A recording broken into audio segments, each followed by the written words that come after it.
nice car you got there. What kind of car is it?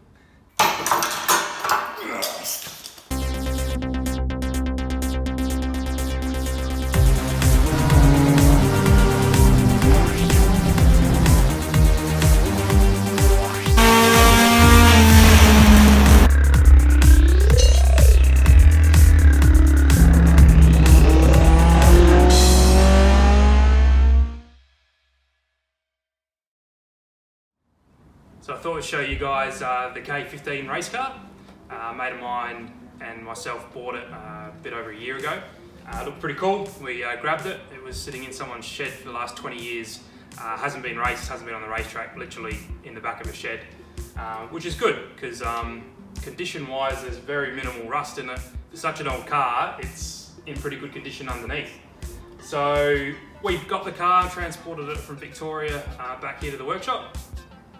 And we've done a bit of work on it so far, so we'll show everyone here the sort of stuff that we've been up to for the last sort of year. It has been one of our back projects, so we haven't put a heap of effort into it, but we're full steam ahead on it now, so should hopefully get out on the racetrack fairly soon. First things we did, the car's super old, hasn't been raced in a long time, but it had a 4AG conversion with twin side draft Dunkhaus. So we removed the motor, replaced a whole heap of all the rubber seals in the motor, removed the two carbies and put a complete rebuild kit through them. So we've been told it's a standard 4AG, so just a standard big port 4AG with the side draft. So apparently it still goes fairly well because the car's quite light. While the engine was out, we re-sprayed the engine bay. We didn't like the radiator was running, so we refabricated the front section to put in a 8.6 aluminium radiator that we had lying around. So engine bay painted, seals replaced in the motor and the gearbox, just because we figured the rubber was going to be old and perished. We moved to the boot, same thing, painted all the boot because it was pretty ordinary. Up underneath, they've added a panhard rod, and the mount they had was no good and it cracked all the floor, so I refabricated the panhard mount and just made it a bit stronger with sheet steel rather than the big thick plate that they had to hold onto the panhard rod. So new panhard rod, boot painted, and then the last thing we've done is put a better racing seat in it.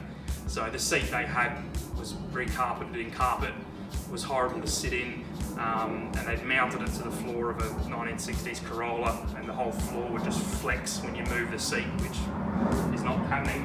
So cut the floor and refabricated fairly substantial mounts to take the new Velo. And that's all we've done so far. So I've currently got the front calipers off, same thing, sitting for 20 years, I'm going to put a rebuild kit through them. It's been converted to like a Commodore Gerlock caliper. So rebuild kits for those, and the master for the brakes and the clutch is out because same thing, they're just completely perished and old, so we're replacing those. The car also didn't have any fuses, everything was completely hardwired, so we put a fuse box in it as well. So up until now, that's what we've been up to.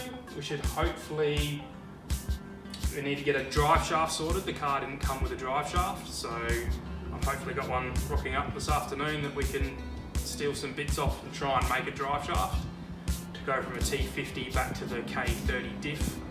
That's right, we also pulled the diff out, re-welded the centre because all the welds had broken, and put all fresh brakes and seals through the diff as well. So the diff's been out and just a quick recon really. So we need a new drive shaft. We need to get the engine actually started. The coil pack's dead, so just to grab another coil pack.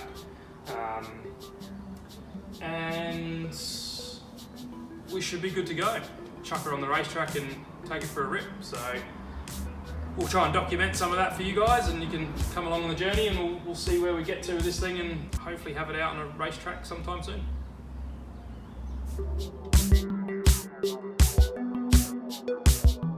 So I just got off the phone to the Driveshaft guys.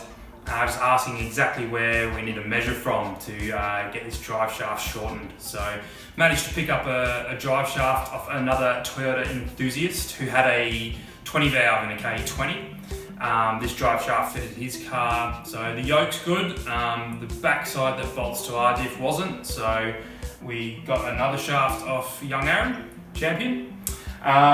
So we're going to get that back section and also the length to the drive shaft guys, and they're going to shorten it for us to the correct length.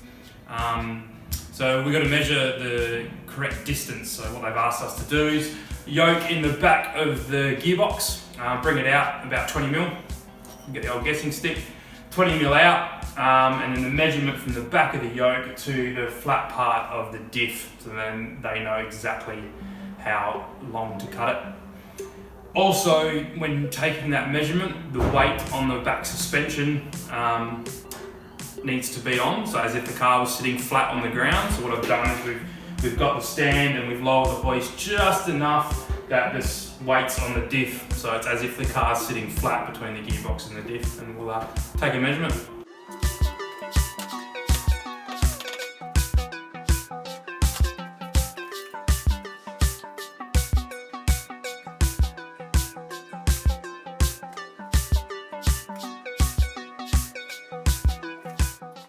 Measure twice, cut.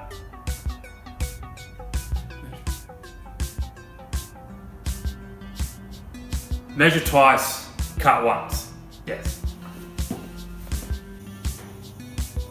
So we've got to get this diff side here off for the new drive shaft. That's what matches the diff in the race car.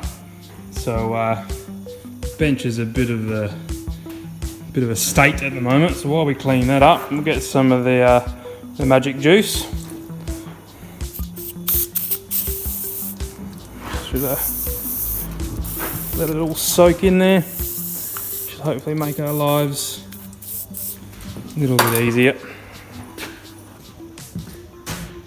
So I'll just give this a quick clean up.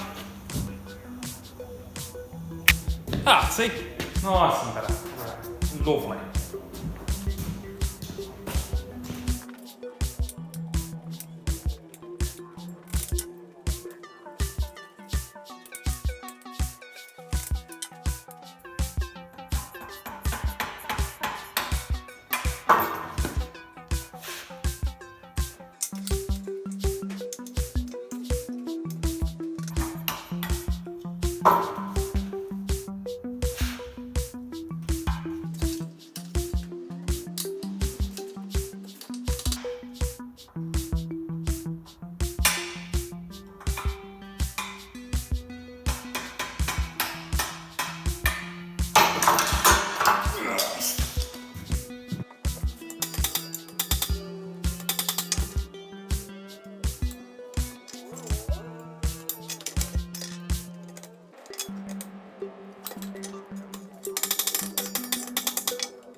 So it's never super pretty getting those things out, but this is the piece that we needed, so we can swap that over onto the new drive shaft. But yeah, you can see all the little roller bearings in here. So I mean, once you pull these things apart, you're never using them again. This thing was cactus anyway. So uni joints are pretty cheap. If you ever need to replace them, just grab some new ones, because they don't really come out in one nice movement. When you're communicating measurements, the pitch is pretty good. You know what they say, a pitch is worth 2 stones in a bush. So best to give the drive shaft guys a quick sketch of exactly what I want. So I've gone from the center of where the uni joint connects to the yoke, back to the front flange of the diff there. So we had 1152 was the end measurement. So we'll get this off to the shop and they can chop it up and make it short for us.